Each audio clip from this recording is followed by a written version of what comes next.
ในตอนเช้าของวันที่2ตุลา2025นี้ท่านนางมณีจันทร์ธรรมวงศ์ครอบครัวของท่านสนธนูธรรมวงศ์เจ้าแขวงบริคำไซพร้อมด้วยสมาชิกครอบครัวกันนำได้นำเอาเครื่องอุปโภคบริโภคเป็นต้นแม่นน้ำดื่มมีสำเร็จรูปข้าวสารและเครื่องใช้ชีวิตประจำวันที่จำเป็นจำนวนหนึ่งรวมมูลค่า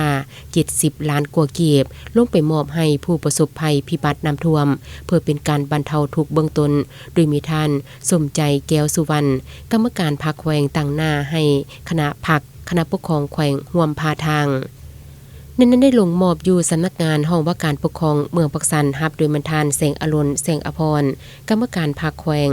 เลขาคณะบริหารงานพรรคเมืองปักสันมอบให้ประชาชนบ้านน้ำป่าจุดพักอาศัยชั่วคราว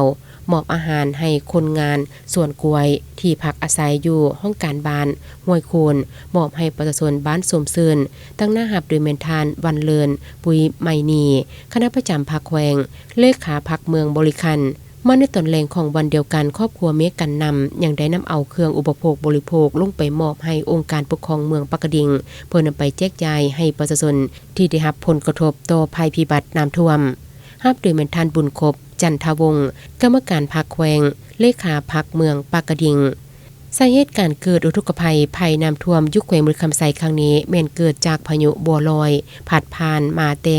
สาธารณรัฐสังคมนิเวียดนามและการระบายน้ำกระทันหันจากเขื่อนไฟฟ้าน้ำตกน้ำเงียบหนึ่งเหตุให้หลายบ้านของเมืองบริคันที่อยู่เรียบตามแคมแม่น้ำถูกผลกระทบอย่างมหาศาลในนั้นได้รับผลกระทบหลายกว่าหมู่ถูกท่วมหอยสุนหอยมีบ้านหาดเยินบ้านท่าเหือสำหรับบ้านสมเซินและบ้านน้ำปลา